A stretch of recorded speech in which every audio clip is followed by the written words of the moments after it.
I just wouldn't let anybody beat me.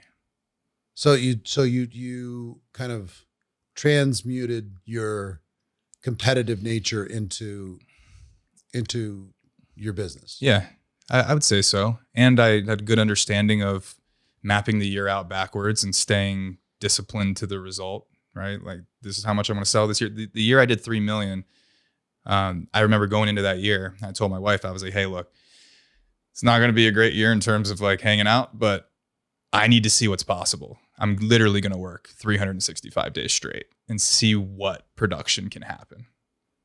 Right. And she was okay with that? Yeah. I was like, at the end of it, I'm going to buy something. You know? It's like, that's how we're going to get our next investment property. Like everything, the only kind of person I could be with is somebody who's on board for the mission. Right. Welcome to the Excellence Project. Eric Worre here. And today we have entrepreneur Justin Freishtat. We're going to talk about his entrepreneurial journey and also quite a bit about health, nutrition, and biohacking, and why we're both so passionate about that subject and why you should be interested in it too.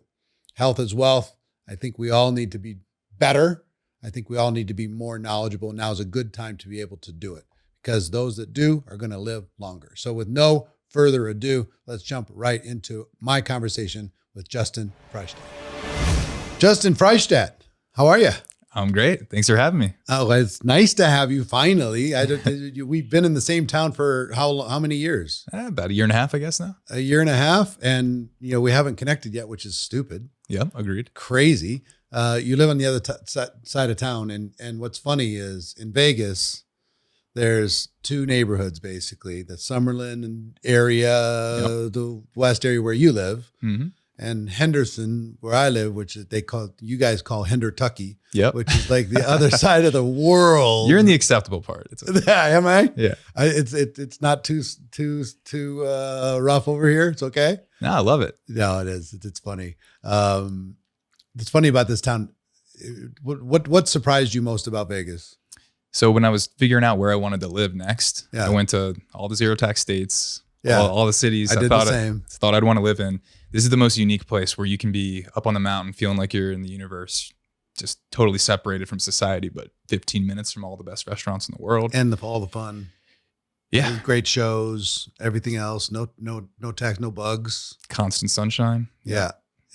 Can't beat it. Yeah. I tried Florida. Didn't work for me. Yeah. I was Texas. Didn't work for me. I think it's the fact that Nashville could maybe work. You know, it's possible. The weather Nashville could work. It's all right. But Vegas is a secret little gem, because people think the Strip. Yeah. And they don't know that it's a small town. Outside of the Strip is a small town and everybody's nice. And they all get along, and they help each other. And they're not cliquey and they're just generally nice people. So anyway, Marina and I talk about it all the time. We're fortunate to be here. It's been almost 10 years now. It's crazy. But anyway, great to have you. Yeah, thanks. So I want to, I've been on a health journey. Well, my whole life, obviously, but decided to get serious a couple years ago. It took me, I'm a slow learner. But it took it's a version of self-abuse almost to just let things fall apart. And I had a couple things happen. One is my doctor said, look, you got too much visceral fat. If you don't change that, you're going to risk fatty liver disease, type 2 diabetes, all that other kind of stuff. And I don't want that to happen. He got serious about it. His tone changed. And 2, I had this interview I did with Richard Branson 2 years ago. And I asked him, I said, so Sir Richard, what do entrepreneurs need to do in the new year? It was like December. In the new year, in order to be able to thrive and succeed. He said, well, they need to be as fit as possible. I said, really? He said, after the age of 50, Eric, people generally go one of two ways. Either they get as fit as humanly possible, or they let themselves down. And at the time, I'm staring at him with a basketball head, pumpkin head, inflamed like crazy, like 34% body fat. Yeah. And like trying to nod and just be cool in the moment. But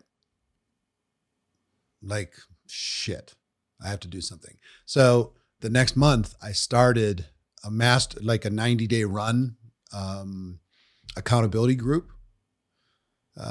So kind of called it an accelerator, but we did a 90-day run every day. So I made myself accountable to that group, that I would do a DEXA scan every month and show them. And if I didn't do what I said I was going to do, because I was asking them to do hard things. Yeah. If I didn't do it, then they were free to call me a phony. Right. So I found that accountability really, really worked. So I went on a 90-day run that started the process. So had, in the last 2 years, had 2 big injuries. One, I blew a quad muscle out. Yikes. That took a while to recover. And then I had to reconstruct my shoulder and reattach a bicep tendon and all that stuff. So that took a while to recover. That's a recovery that's interesting. But I've gone from 34% to 21%. Getting in the teens is a bear for me. You look really, really lean. I'm guessing you're down there in the superstar levels. But you could say that. Close. Yeah. So what body fat approximately are you? I stay right between 9 and 12.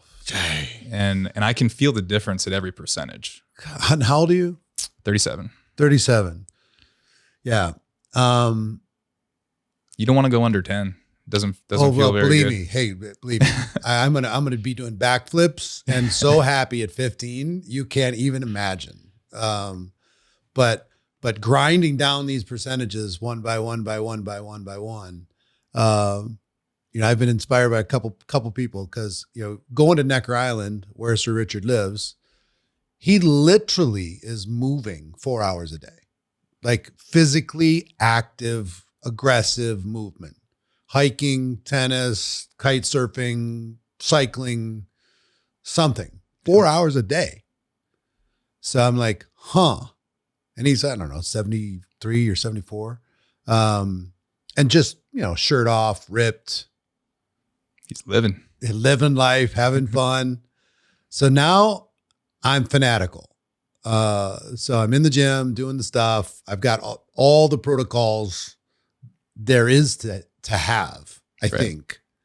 There's a few that I've heard about that I don't have. There's just no end to the biohacking. But once you start biohacking, it's they say it's a rich person's affliction, because once you're just spending money on stuff. But the good news is there's a lot of ways to do it when you don't have money. Yeah. Right. Gary Brecka talks about it. I know you've got some different people that talk about it, but when did you first get interested in health and nutrition, fitness? Has this been a lifelong thing for you, or has it been relatively recent? I mean, I was an athlete. I played hockey all the way through college. Surprisingly, the health and wellness part was not part of it until after that. Why? Just because you exercise so much, it didn't matter. Yeah, you just eat anything. You're young, you just don't know anything. You're eating fast food every day, and it's just melting off of you. Looking back on it, the performance would have been so much more if I was dialed back then, but it just wasn't on my radar until I got into the food industry and started having to live, what you're selling. Yeah. So, when was that? When was this? I was probably 22. No, so 15 years ago. Let's see, I guess, yeah, about 15. Yeah. So 15 years ago, you finished your hockey career. Yeah. So I got hit from behind, snapped my ankle, and was facing the other direction. It was gross. But yeah, that was the end of it. Never played again. It was a 9-month rehab. When your legs aren't moving, that was the first time I let myself go. So it was And about a year of no working out, just eating, drinking, feeling sorry for myself, rehabbing an ankle. Yeah, that's no fun. That's when I looked the worst in my life. Yeah. So what happens then? You're done. Were you like looking to go pro? Did you think you had those chops or just enough for college? Just enough for college. Yeah. It was pretty there's clear. levels, right? The difference was genetically, I just didn't have it. Like for me, being 6 foot tall in game shape, it's such a cardio sport. Like I don't really hold muscle mass that easily. I have to work really hard for it. I was 165 pounds. Wow. I could skate like the wind, but Yeah. it's a different game. You go You gotta levels from there. It's 200, physical. 210. Yeah. In order, you have to be a freak to be 6 foot and lean. Yeah. Like some of the players that I've become a big Golden Knights fan since moving here, which is first time I've ever really been into hockey. Mm-hmm. But you see those guys, they're bigger than you think. And knowing what type of cardio shape they're in, because most cardio athletes don't look very good. Yeah. It's totally counterintuitive to looking good. Yeah. They're like tennis players kind of. Yeah. But with more muscle mass. Mm-hmm. So anyway, this ends up like ending, boom, you're done. That's it. Where'd you go from that year? What was the path? Oh man, I was just trying to figure my life out. 5th year in college, switching degrees, just no interest in anything. That's when I started door knocking, found direct sales, and it was over. So tell me about your direct sales journey. So it started in organic food, right? So we're going door to door. First, you're doing canvassing, just trying to get leads. Organic food. Give me an example of, like, was it a particular food or was it an array of food or what? So mostly farm to table meats. Farm to table meat. So selling meat door to door. Yeah. In a bulk model. So we would sell a freezer and then 6 months of food to go in it. So you sell a freezer to throw in the garage.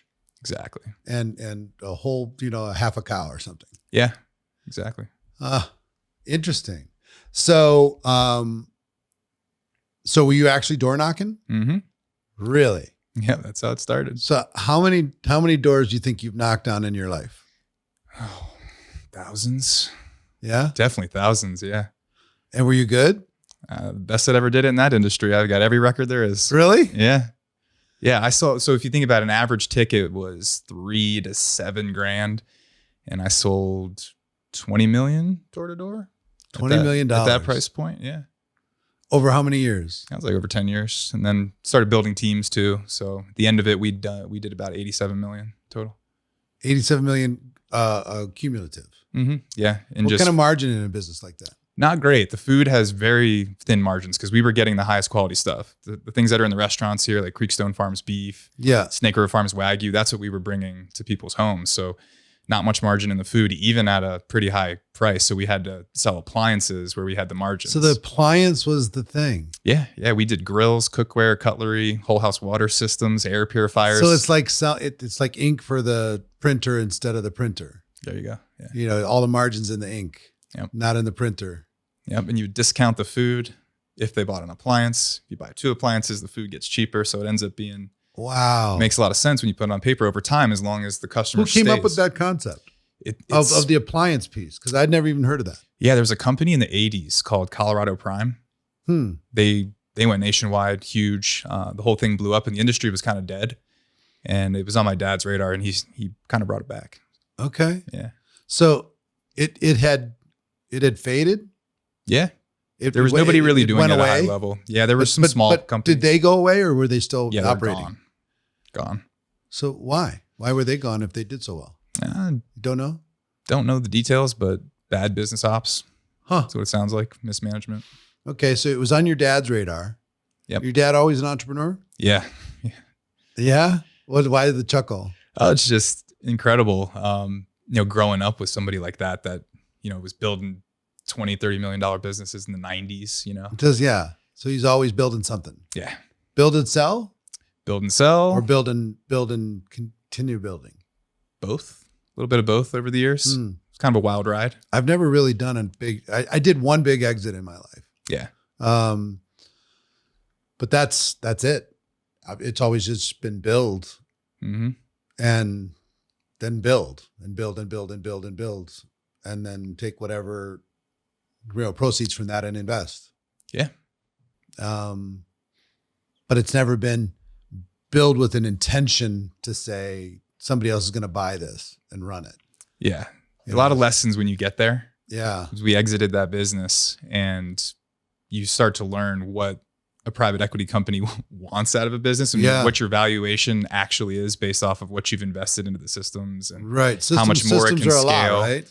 Yeah. So anyway, you started knocking doors when? I was still in college, still playing hockey, like doing it during the summers. And that was kind of the conflict that in the weird way, the injury was good because it was like, okay, now I'm done. Yeah. But I mean, my friends were graduating, making $30K, finding their first jobs. And that first summer I got to a run rate of making like 50 and I was 21, 22, something like that. That's big money. What'd you do with all that money? Spent every penny? You want to know what I did? I bought a boat. I was living in Baltimore. I lived on the boat. Really? Always great at marketing. I was like, I can't afford a place and a boat, so I'm just going to live on the boat. I can dock it at the Ritz-Carlton. Nice. And just pay for the slip. And everyone thinks I'm living at the Ritz. And I was just living on a boat life. Yeah. Oh my God. In the winter too. Oh yeah. Yeah. It was a 40-foot, had a one bedroom, central air, Nice. Yeah. So that was you in your 20s. Yeah. Knocking doors. And you started just doing it yourself. When did you start building a team?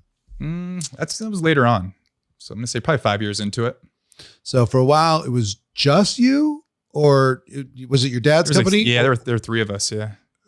Did you have, was it just your dad's company or do you have some equity too? I did eventually. So he gave you a piece? Yeah. I had to earn that. How long did it take for you to earn a piece? Right to the end. Really? Yeah. At the finish line. At the end, he said, okay, all right, you can have some. Yeah. I had a similar thing happen with my exit. It was always promised, but never delivered. Yeah. And I thought for sure I was going to just get ripped off at the end. Yeah. For us, it was different. But he didn't. Though. He didn't. He just like, okay, he delivered. Because it was like, this is the family business. We're going to keep it forever. Eventually it's going to be yours. So I always operated like it was mine regardless. Sure. No, it's smart to, bring more value than even what's on paper, even just for the investment in yourself. Yeah. Especially I was 100% commission the whole way too. So yeah, eat what you kill. Right. I don't understand a salary because then I'm demotivated. I don't know how hard to work. So it was three of you. How many knocking doors? All three of us. All three. Your dad too? Oh, no. He did in the beginning. Okay. He actually went and worked for a competitor to learn the business. And then he came back, started it, figured out some sort of deal with the appliance manufacturer. Yeah. I mean, he bought a failing food service out of bankruptcy. So it was a truck, an office, and a couple employees. This was in Baltimore area. Yep. So you're going around Baltimore area, three of you. We did the whole Mid-Atlantic. So I ended up driving. Give me the whole territory. York, Pennsylvania to Richmond, Virginia. Wow. So I was driving about 50,000 a year on the car. I went door to door to one door. And I swear I'm sitting at home. This is my one door to door knocking on door story. Because I quit immediately. So I'm sitting at home, out of school, and had no money, didn't know, and nobody was home. And my mom was selling the Cambridge diet program, which was like, diet shake powder, early in the shake powder days. And I'm like, well, there's got to be some housewives, in this neighborhood. I can drive to some nice neighborhoods, knock on some doors and see if some people want to lose some weight. And she had this little briefcase full of shake powder things, like it would carry like 8 of them.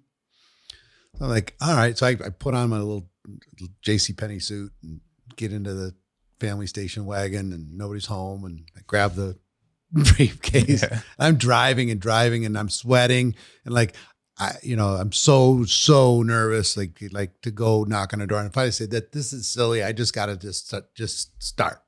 Just Yep. go. So I get out of the car and I start walking across this driveway to this door that looks like a good door. Around the corner comes a Doberman pinscher with no leash. And his lips are curled all the way back to his eyeballs, growling. I took one step to go back to the car and it launches, and I'm halfway. It launches towards me, running full speed, like hind legs in front of the front legs, Yep. type of deal, right? I get back to the car and I reach for the door and the dog jumps to jump up at my torso. And I took the briefcase thing and I swung it and hit the dog in midair and spun him around. I got the door open. It went for my legs. I hit it again and it spun around. It kept coming. And I finally get in, boom, close the door and the dog is on the window.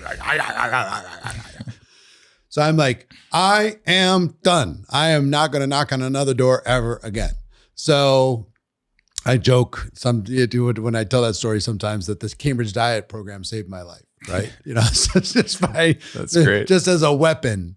But you have to have some stories of knocking on some doors that had to be like unbelievable. I loved losing clothing to animals. They always felt bad and they would buy, So if an animal came after you, you'd made more sales. Yeah.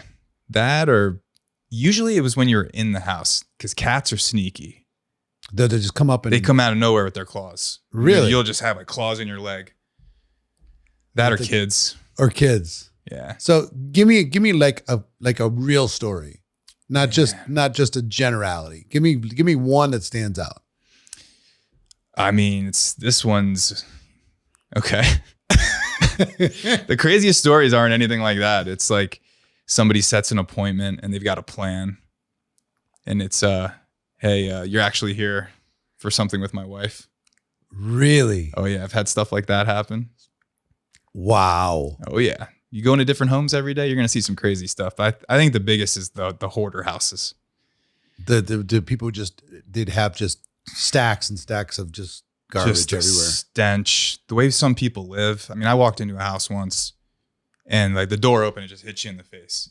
And when I was younger, I would put up with that stuff. Now there's no chance. Right. But yeah, I mean, landmines, just animal shit everywhere. Just people like acting like it's normal. That's the thing with people like that is they think it's normal. You go into somebody's house that's clean. They're like, oh, I'm sorry for the mess. And you're like, you have no idea. Yeah. Yeah.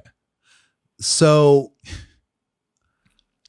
the reason why I'm asking all this stuff, one, I find it fascinating that you had the courage to do it. I'm sure your dad probably came back with a tutorial and scripts and all that stuff that you took and probably improved on. Yeah. Exactly. In order to be able to go do well. What was your best year In income? dollars for me? Yeah. So I basically made about 10% of what I sold. So I did a little over 3 million one year. So 300 grand. So 300,000. Yeah.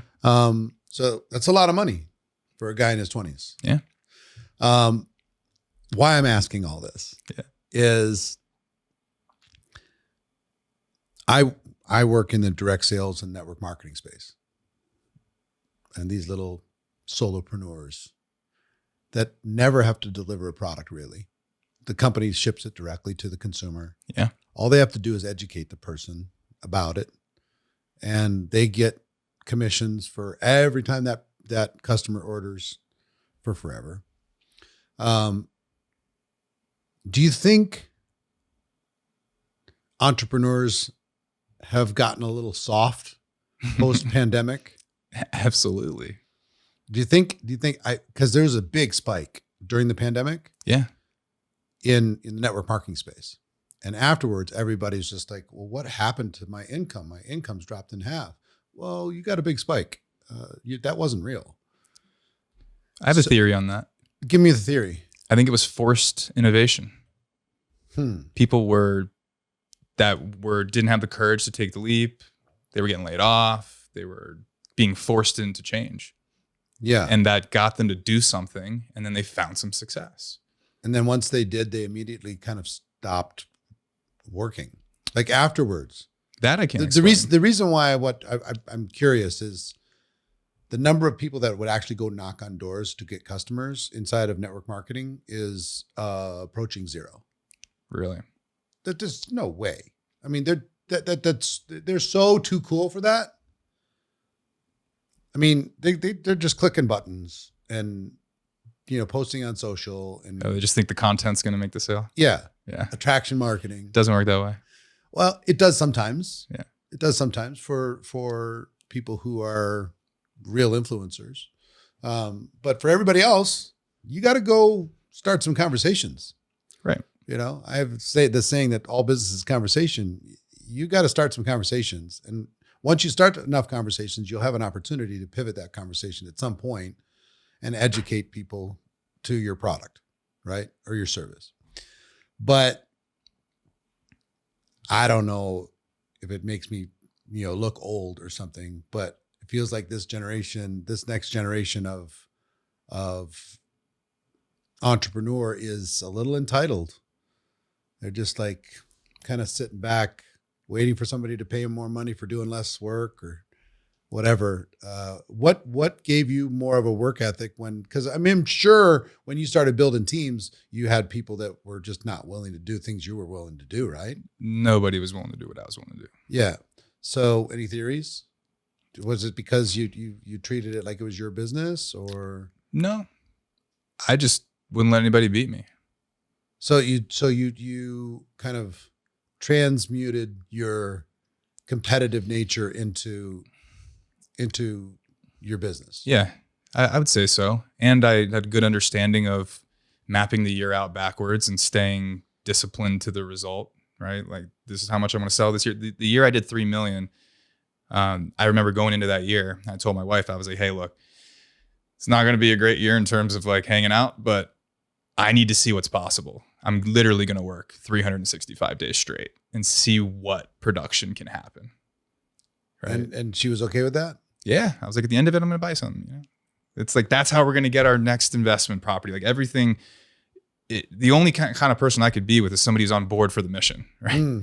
So yeah, I mean, at every stage it was, we got to get our first property. Right. And then it's all right, now this, and we always lived within the cash flow of the investments and never increased, the lifestyle because in a weird way, in the beginning, I thought I'm doing this so that I don't have to do it someday.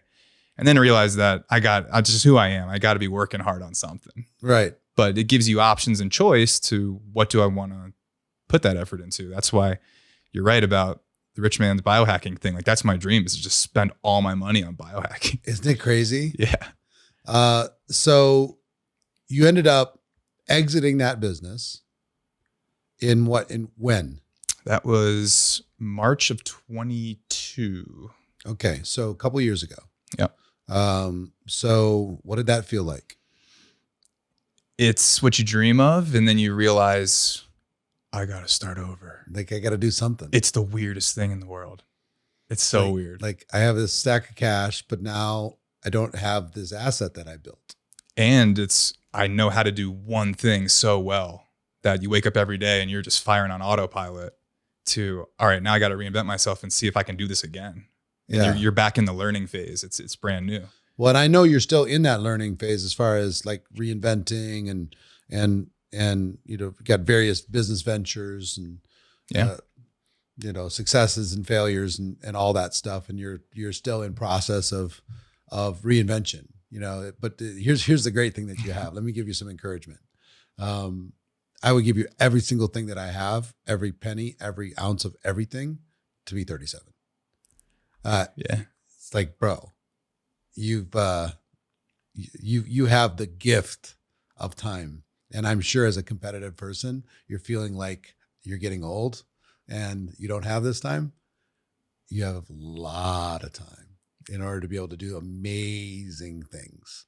I feel the perspective of that lately. Do you? The gratitude's coming back in. Yeah. Do you? Yeah. Because I felt super, super, super anxious from like 25 to 40 that I better hurry. I got to hurry. I definitely feel that. Yeah. And now I'm realizing at 60, just turned 60, then that number will mess you up. Yeah. Turned 60 and said, I'm in the best shape of my life probably. And I'm ready to go on a run. I'm fresh. I'm really ready to go. And I know my game's so tight that I have zero confidence issues as far as being able to deliver. You know what I mean? So having enough wisdom and experience and energy to be able to go do what was put on the earth to do is the dream. So I'm just getting ready to enter my prime. My anti-aging doctor, and we're going to get into that, has told me that I have to show up at 70 with no major systemic issues. And if I do, then 120 is a lock. Now, that's exciting. Yeah. So think about what it can be for you with the advances in technology. It's crazy. It's real. Yeah. So anyway, going from organic foods to biohacking. Tell me about your biohacking journey, your fitness journey, your nutrition journey, your biohacking journey. Yeah. It started with the food, right? Getting exposed to the food industry, organic farming, regular farming, learning about inputs, the chemicals, the nutrition density of food. I got really obsessed with that. So I know farming, pasture rotation at a weird level, different species of grasses, how that can affect the animal. There's hundreds of different breeds of cattle. All I know is that if you eat in Europe, carbs are not as bad in Europe as they are here in the United States. There's a lot of things, even the dairy. There's a casein gene in our dairy that is not in dairy in Europe. So, I mean, because you can eat things you wouldn't eat here. If you eat them here, you're just going to get fat. Yeah. It's like Gary Brecco, the folic acid that's in glyphosate and all. I mean, it makes sense, right? If you're going to spray glyphosate in a field to kill everything except the GMO that you're growing, what do you think that glyphosate is going to do to your gut when you eat it? Yeah, I don't know. That might be the number one problem with everyone's health, because so tell me what you've learned when it start on the nutrition side. Let's start with nutrition. Yeah. Tell me what you've learned from your experience and from the experts that you've tapped into. I've come to realize that there's so much bio-individuality in all of us that anybody who says this is the way to eat, don't listen to them. So, but there is some principles that do not change. Staying in your macros. If people could learn how to just eat to their macros. So define that so people understand. Yeah. So macronutrients are going to be your carbs, fats, and proteins. Mm-hmm. So generally speaking, most of us do well on a high protein, moderate carb, lower fat. If you want to look good, you're just going to go lower on the fat, a little higher on the carb, and really high on the protein. Like I eat 300-ish grams of protein every day. 300? Which is crazy for most people. How do you get 300? I eat a lot of meat. And if I don't eat 2 pounds of meat every day, I feel like crap. Really? Yeah, but that's me. Some people, that's just not their genetics. A lot of meat.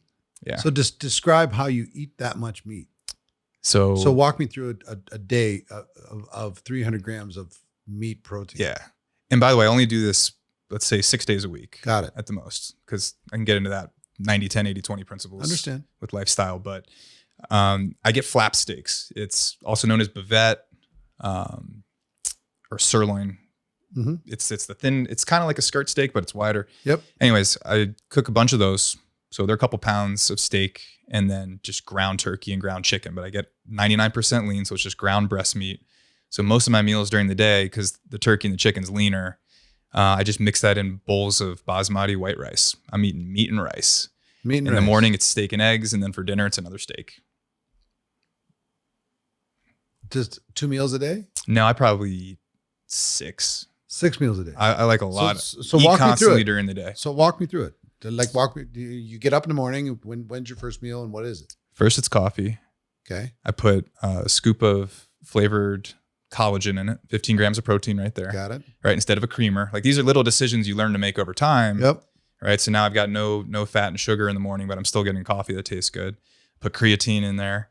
In the coffee? Yeah. And a scoop of chocolate, sea salt, and magnesium. So I'm getting my minerals and making my coffee taste good first thing in the morning. Okay. And then it's going to be 3 eggs and let's say 8 ounces of steak. Okay. That's going to be the first meal. And Got then if I go to the gym in the morning, depends on the schedule. You do that before you go to the gym? I always eat before I work out. Okay. And this is not for everyone, but for me, I tried intermittent fasting, lose muscle mass. I need a constant injection of calories or I'm going to get skinny. Yeah, I do not have that problem. But it's also the activity level, right? So yeah. I've had a lot of muscle mass though. That's good. Like 20 pounds in the last 2 years. Nice. Yeah. I'm up to 160 in lean muscle mass. That's more than me. Yeah. Well, the fat side's the other side. Yeah. I still got to figure that piece out. Yeah. Well, I'm figuring it out, but it's stubborn. I have this theory that fat is like, it's like a little colony of people, and it really is fighting for its survival. It is. And it resisting everything you can to release it. Especially if you have hormonal imbalances. If you got high cortisol, that fat's going to cling on for dear life. Yeah. So, all right. So we got to the workout. Yep. Workout for how long? Usually 30, 45 minutes. Nothing crazy.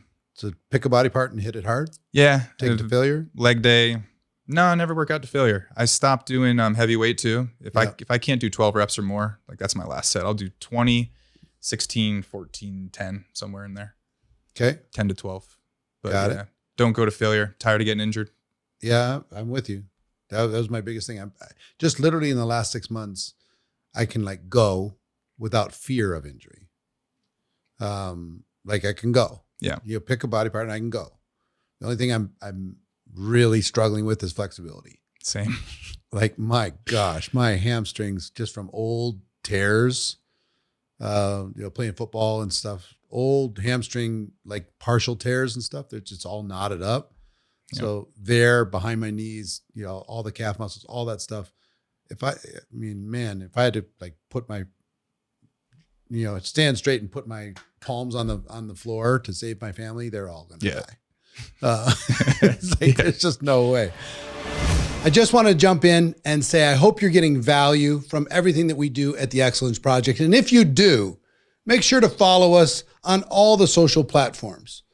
If you look up Eric Worre or the Excellence Project, you can find us on Facebook, Instagram, TikTok, YouTube, LinkedIn, everywhere where you get your content on social media. Find us over there. We'll continue the conversation. Back to the podcast. So you get to the next meal. We've got one meal going. What's the next meal? It's going to be ground turkey and rice, or ground chicken and rice. Sometimes I'll get a pound of ground chicken, pound of ground turkey, cook it in the same pan. So the chicken's got a little more flavor than the turkey. And I just crush it with dry seasonings that don't have any calories. And then 0 calorie hot sauces. Yeah, got it. So you can get all the flavor. You don't need calories. It's like little decisions. All right. Yeah. So that's after the workout? Yeah. Right after? Immediately after. Do you do any protein powders or shakes or? I have it as a backup. Yeah. Like if my schedule only allows, I got to go work out at 4 a.m., which I do all the time. Then I'm going to do a protein shake with a carb replacement as well for the glycogen replacement, mineral stuff like that. Highly branched cyclic dextrin, stuff like that. Okay. So I'll do that, but I like to eat the protein. Right. For the thermogenic effect and all that? I think so. Yeah. The thermic effect of food's a real thing. Your body burns calories digesting. So slower digesting foods like rice and, meats. Meat and rice. Yeah. Meat and rice. How and about it's vegetables? simple. I don't have to think. I don't eat vegetables. I literally don't. No veg. And I've heard a lot of people say the same. They're meat and rice and they're fine with it. It works for me. It's like, hey, you have your salads. I'm not having salads. Yeah. I'm the guy who at a restaurant will get a salad because I never eat that stuff. I'm excited for it. Right. Well, I have some friends in the health space that are urging me to stop eating meat, because they're biohacking too. Everybody's got an opinion. Seems like everybody's got an approach. Everybody's got an opinion. Everybody's got a protocol. Yeah. Everybody's got a little different something. This one's, vegan basically, or pescatarian. And 10 years older than me. And his average strain on his Whoop is like 15 per day during the week and 18 on the weekends. I mean, I would have to it would be 4 hours of workout for me to get to 18. 4 hours of intense workout to get to 18. And he does that every day. He's just a machine as a pescatarian, but what works for him works anyway. for him. Yeah. All right. So we got the nutrition down. About how many calories? 3,000-ish. 3,000-ish. If I had to guess. And it depends because I eat to the activity level. Right. Right. So if you're very active, you're going to eat more. Yep. If you're less active, you're going to eat less. Yeah. Walking to me is the most important thing there is. So do you walk on a walking desk, walk on a treadmill, walk outside? Where do you walk? 45 minutes with the dogs every day. 45 minutes with the dogs. All right. Keeps us accountable. Yeah. Walking in the hills around here. I know it is something. Yeah. It's not fun. When we first moved in over here, we would put the dogs in the car and drive down to the flat in the foothills to walk them every day. To walk back up is something. Yeah, it'll get you going. So, all right. So 45 minutes of walking, half an hour, 40 minutes of weight training, and about 3,000 calories, super lean. And I do zero cardio. Zero cardio. I walk. Zero. Why zero? Because when I do cardio, I lose muscle mass.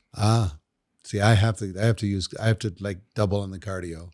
It's body type. That's but why you do 45 minutes of cardio. That's cardio. If you consider walking. Yeah. Yeah. I mean, for me, I'm not getting on a treadmill and running or anything like that. Right. I'm keeping the heart rate pretty low. Yeah. Okay. All right. So that's what you've learned in the nutrition for you. And what you'd recommend is get your macros right. What's your macros? Macros. I'm just asking full circle. Hypothetically, a person out there listening should get their macros. What should their macros be? Rule of thumb. And yours is 3,000 calories approximately, and about what, 70% protein? I'm usually 60% 40, 40, 20. So 40% protein, 40% carb, 20 fat. Okay. And the fat comes from where? Just meat. That's in the meat. It's in the steak. Yeah. A little bit. And it'll get up to 25, 30 and balance out sometimes. Got it. Yeah. Especially if you're going to put eggs in there. There's a lot of fat in eggs. Yeah. Okay. Yeah. So every person out there should figure out what their macros are, because my body burns about 2,200 calories a day. That's your basal metabolic rate? Yep. Yeah. So about 2,200. So I got to, if I want to drop, I got to be under that or have a deficit in the gym. But my protocol is it's 3 hours now a day. So I get up, I go for a walk for an hour. Then I do 20 minutes. Then I do 10 minutes oxygen therapy, then 20 minutes in the red light therapy bed, and then 40 minutes in the sauna, infrared sauna. Yep. And then 3 minutes of cold plunge, and then work out with a trainer for an hour. So I made a lifestyle decision that my day doesn't start till 11 o'clock. So I'll start at 7, I'll finish at 10, then I'll kind of get ready and eat or whatever, and start my day at 11, and then go till whenever I'm done. Yeah. So that was a major, major change, because if I don't get it done in the morning, the day's cooked, because, I'll lean into the day and start competing like a normal entrepreneur does and start negotiating in my head, and I'll lose the day. Yeah. If I don't get up early to not early, but if I don't get up and get it done. Yeah. In the morning, you feel the same? Yeah. All right. For the most part. So I think I understand your nutrition philosophy. I think I understand your fitness philosophy. Talk to me about what you've learned in biohacking and what you're interested in. Yeah. I think the biggest, let's say, quantum leaps in the game for me was when I did a lot of heavy testing. to really figure out where my baseline was on things. So Dutch testing for hormones, GI map for your gut, neurotransmitter testing, see how your brain's functioning. Lots of interesting stuff there. I found out, I was running myself so hard, as all us entrepreneurs do, that my cortisol levels were extremely high. My testosterone was at a 60-year-old man's level. And what was it?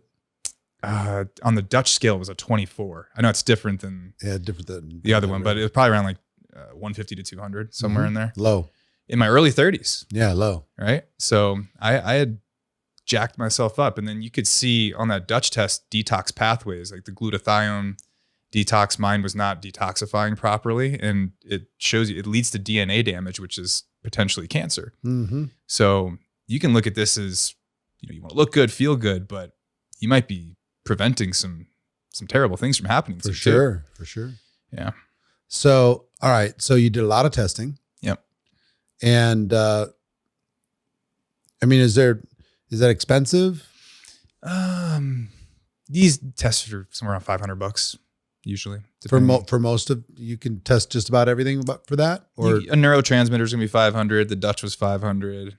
I think GI map's a little cheaper than that, 250. That's when you do if you think you have a gut issue. Yeah. Or if, because serotonin's made in your gut, travels through the vagus nerve. So a lot of times people that think they're depressed or they need an SSRI, maybe you just need to get your gut fixed, Yeah. So there's lots of examples of that where people fix things. Genetic test, do you recommend? I did the genetic test from Gary. Yeah. Did the same thing. Yeah, it's good.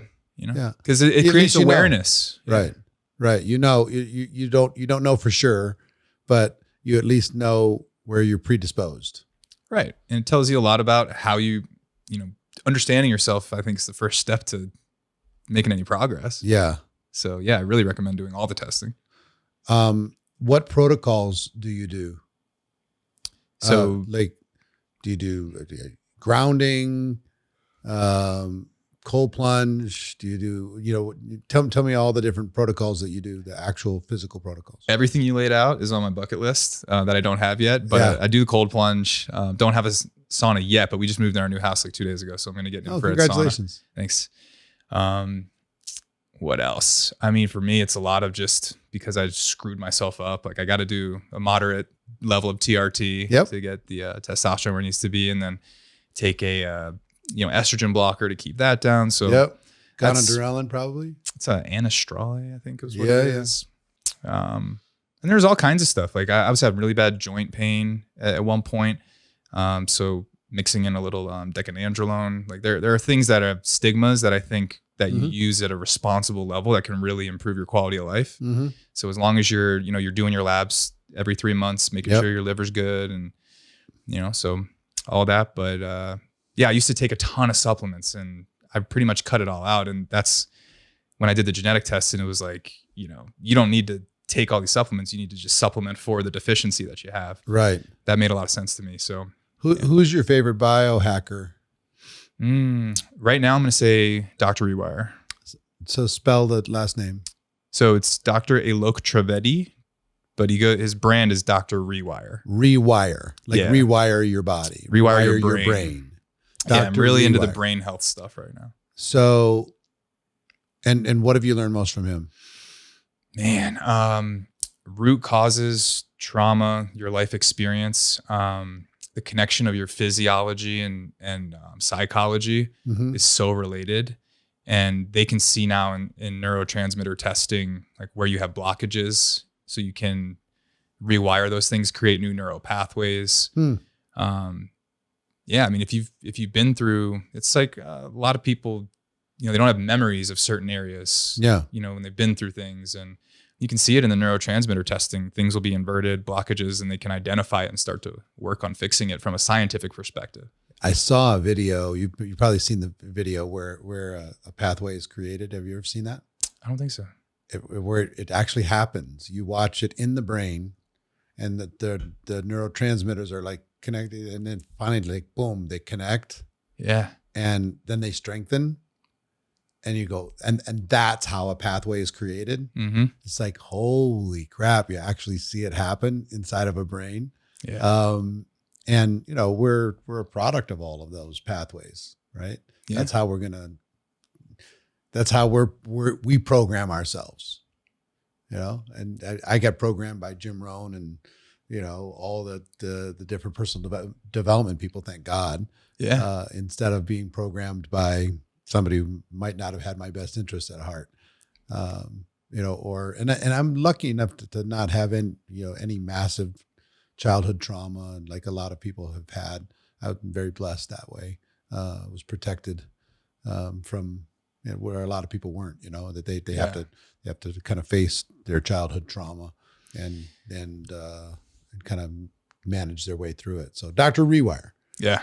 Okay. How about on the physical side, not the mental side? Physical side, I've had a lot of great mentors I've worked with over the years. Dave Shuttler helped me a lot. Okay.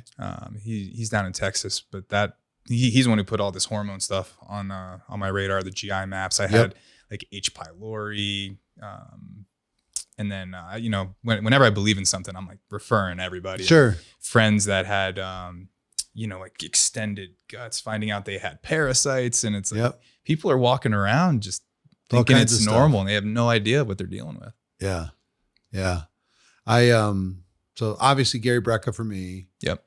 But I'm also interested in Peter Attia and Andrew Huberman and David Sinclair and all the longevity people. Joe Dispenza is a good one. Yeah. Joe Dispenza. His is a little bit more metaphysical than it is the, kind of, here's the science that tells you exactly, where things are going, and here's what we're doing with mice, and here's what's coming around the corner, and here's where we're very close to being able to reverse aging in your eyes or your hearing or whatever. I'm just fascinated with that stuff. I just soak up every podcast I can find and listen to it all and check it all out. The futurists, that are making predictions as far as what's going to happen with longevity. It's an interesting time. So much to learn. It's like you take the cover off and it's like, and now it's stacking. The latest thing, if you're interested in this stuff, is biostacking. So they'll put red lights inside of a cold plunge. That's what I was thinking for the sauna. Yep. Or red lights inside of a sauna. Where they'll stack modalities. They'll ground you while they're doing this, while they're doing that, while they're doing this. The latest one that I don't know how you sleep. If you sleep well, if you struggle with sleep. I don't. And I could see that in my neuro. Sleep? No, I don't. It's one of the things I don't. You do well. Yeah. Oh, great. I've always done great with sleep until the last couple of years. Then I really struggled. My wife struggled forever. Yeah. But Gary turned us on to this thing called 8 Sleep. That's game changer, bro. It's the greatest thing. Do you have it? Yeah. We've had it for maybe 3 weeks. The number 8 and sleep. Yeah. And how many times you put it on autopilot? Yeah. And it. I mean, I'll tell you what it did for me last night. I know I was about to pull mine out too. Pull it out. Let me see. So.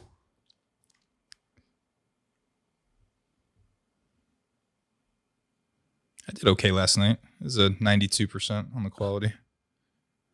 So I was 89% on quality. But when you look at the autopilot recap, you see that on the same page, on this page?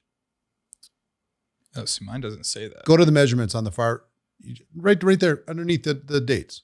What does that say right there? It says showing data up to 4:44 a.m. Remaining data will be ready in 5 minutes. Oh, well, you got to... it's got to catch up.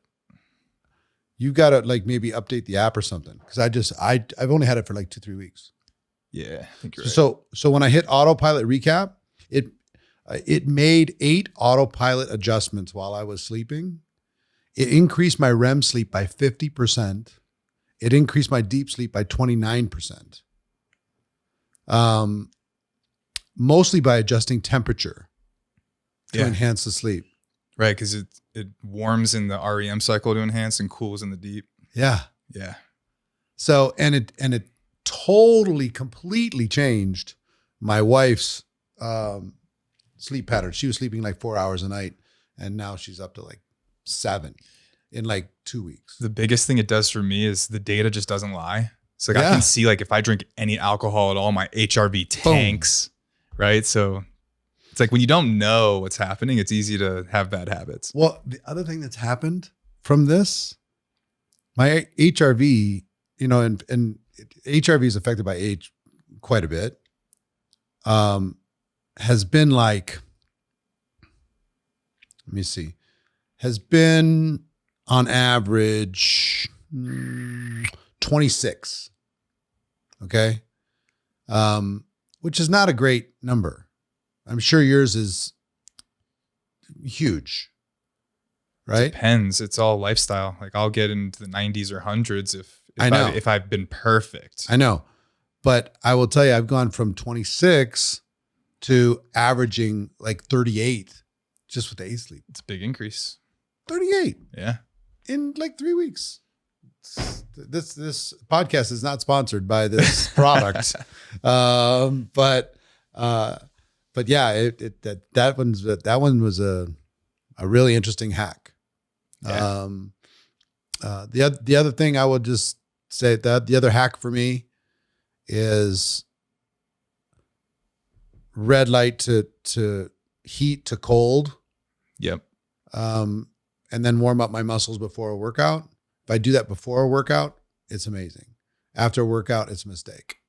Interesting. Because cold plunge especially is a mistake after a workout because it'll take away your gains. Interesting. Because that's when I normally do it. Like as an athlete, that's when you do it because you're dealing with different issues. Yeah. I think it's the comfort. Like you're sweating, you're hot. You're more mentally ready for the plunge after a workout, but it's not the right way to do it. No.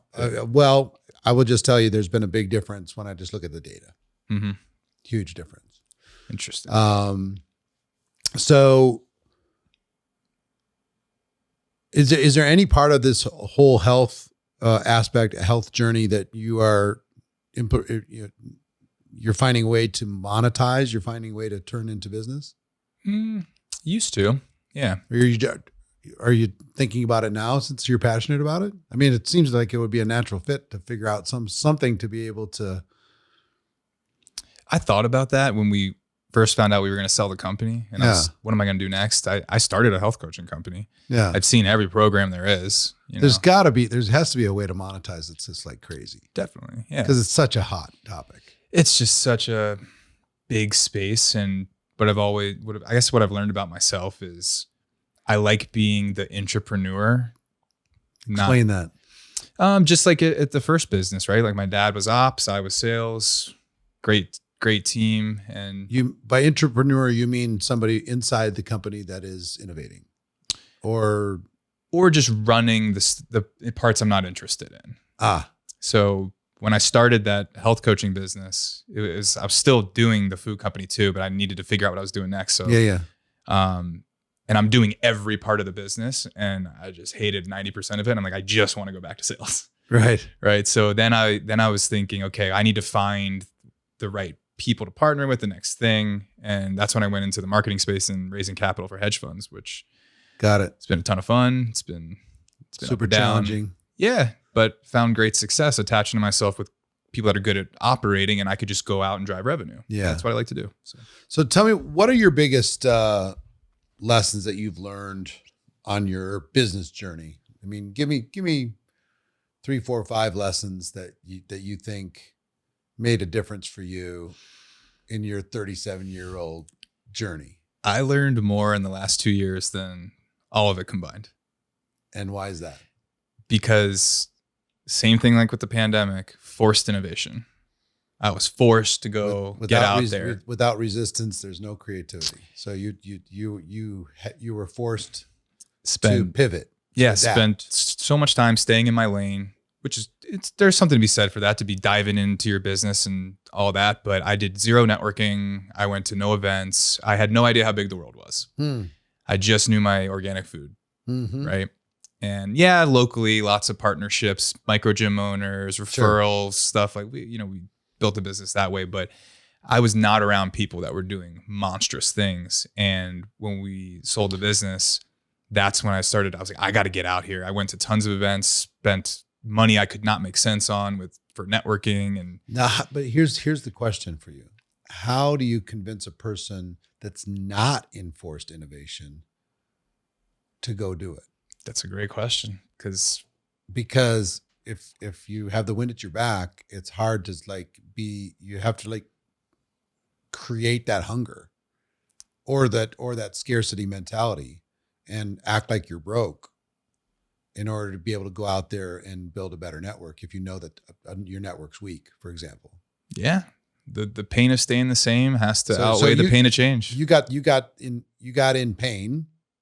So that made you get better. Absolutely. Yeah. All right. Yeah. So that's one lesson. What's another? Let's see. Man, you just doing hard work seems to be a big piece of it. Yes, but I think you need to understand that you can do the same work in different vehicles and get very different results.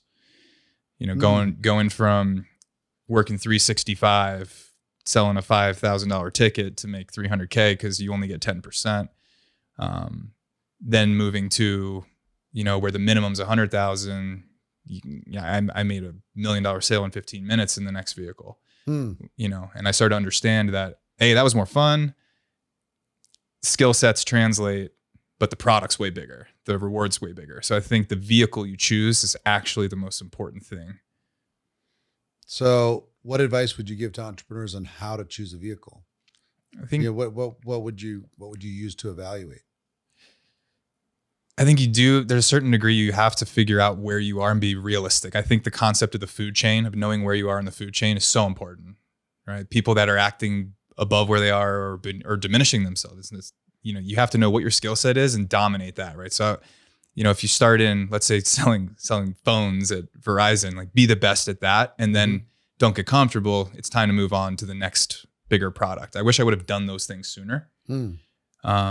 Because you can't go play at the highest level if you haven't developed the skills along the way to get there. So I think you just got to, the second you get really comfortable and you become the best, the big fish in the small pond, it's time to go to a new pond. Yeah. If I've realized anything, it's been the last 3 years, probably the biggest change for me mentally is I've gotten in some very big rooms of some entrepreneurial monsters. Yeah. Who are very nice people. And I've realized how small I've been playing. I've been playing in the kiddie games. Does that feeling ever end though? I don't know, but I feel it. I mean, on a level, there have been times where no, I'm at the top of the food chain in my niche. There's nobody bigger in my niche. So I have all the stuff, I'm I'm the guy in that space. And I'm not afraid of competition. I want somebody to beat me. I want more people to get value. Come on, let's go. Let's compete. But how you think and how you look at things when you get in these big rooms and you see how they think, and their kind of entrepreneurial DNA, how they look at opportunity, how they see something and they get a vision for it, and then how quickly they execute on the vision that they have in their head. Oh boy. I mean, a lot of the time I'm the person doing most of the talking, right? So when I get in these rooms, I get real quiet. Yeah. Because I don't belong there yet. I'm at the very bottom. I mean, they're making a sacrifice for me to be in the room. Yeah. Their average is going way down. If you're the average of the 5 people you're hanging out with, and I'm one of those 5, for them, their average is going way down. Yeah. So I'm grateful to be in the room, and I come home pissed off. Yep. And I love that feeling of being pissed off, that to challenge myself to see a higher vision and to contribute in a more impactful way, and to stop being so comfortable. There's so much more in the tank that I haven't even scratched the surface. So I love that. It pisses me off still. But it's a good pissed off. Yeah. It doesn't cripple me. What I tell people, because some people say comparison is a thief of joy, right? I give the advice of, if it hurts you, comparing yourself to somebody else, it hurts you and causes you to do less, don't do it. Right. If it helps you, and in my case, it almost always helps me. Same. Then use it. Then lean into it. Put it right in your face. Just immerse yourself in it. To just remind you constantly, you can do better. You can do better. You can do better. You can do better. Come on, let's go. There's another gear. There's another level. You're still in the kiddie games. You're still in the kiddie games. Let's go. So that's my favorite thing about my thinking in the last 3 years is wake up. Wake up. It's time to do some fun stuff. And the other thing I will tell you is most of these people do almost nothing for the money. Now, they're interested in money because it's a way of keeping score. They're competitive. They're in the game. They're going to be paid fairly if they're going to play according to their value. Yeah. But money doesn't drive them at all. Not at all. So fascinating to me. Billionaires, that money doesn't drive them. They're having fun. They're doing things that they like,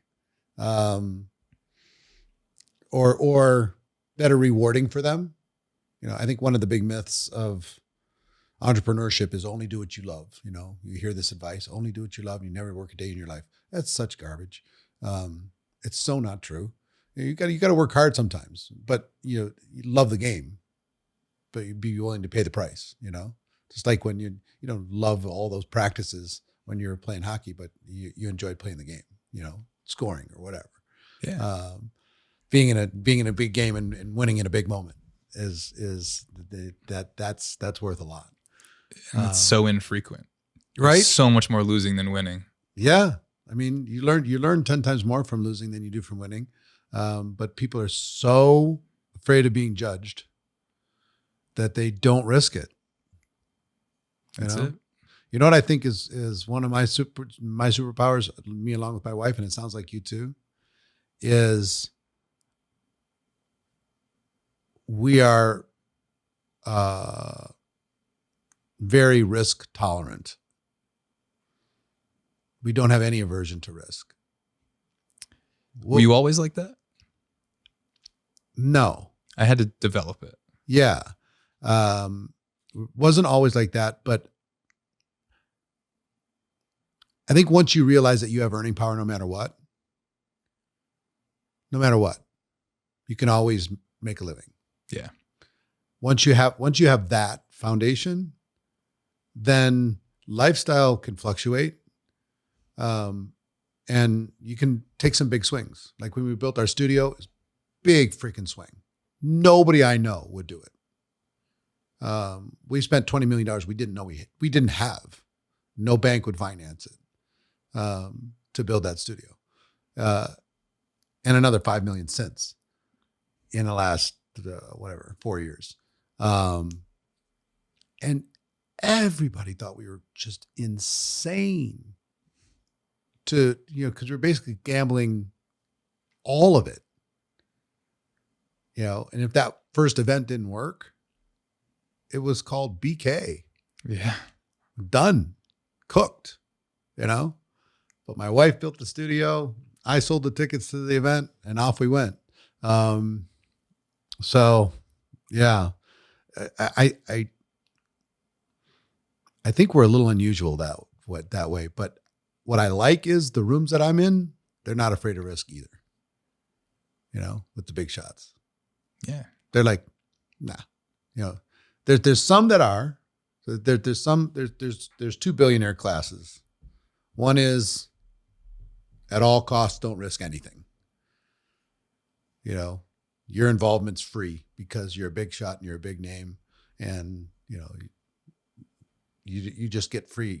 You for your brand, you get a piece. And the others are swinging for the fences. They're the real ones. Yeah. Jeez Louise. Those are the ones that I like that are swinging. There's a reason why I admire like the Elon Musk of the world, that, you know, one more rocket failure and SpaceX and Tesla and all that does not exist. Yeah. One more. Reinvest your entire everything 100 million or whatever on the first one with PayPal and living on your buddy's couch. Yep. Who would do that? You got it. I would. I don't know if I'm there yet. Well, listen, thanks for coming by and chatting about life and entrepreneurship and health and wellness. As neighbors, we need to hang out more and do stuff. And I'm excited for your next couple years, you know, taking what you built, having the exit, and now taking what you've learned in the last couple of years, which has been more than all the rest combined, as you said, and using that to build the next exciting thing. Yeah. It's going to be fun to watch what you do. And I'm glad Forced Innovation got you out there, because, you know, more people need to know who you are. Appreciate you having me on. It's been a lot of fun. It's a pleasure. So that's my conversation with Justin Freishtat, my neighbor. I hope you took what you heard today and take the little nuggets that you found here and there. And I guess my biggest wish is that you treat your body seriously, that you treat your longevity seriously, that you treat your kind of health span instead of lifespan seriously, because it's something that you can take control of, even if you have limiting beliefs about it. I had limiting beliefs about my own for many, many, many years, and I have changed those beliefs in the last few years and continuing on my journey. It is an adventure, and I think it's it's a little bit of a race. Let's see which of us can make the most out of the time that we have, and we can extend that time. So dive into it, learn a little bit more about it. And until next time, be amazing. And I'll see you soon.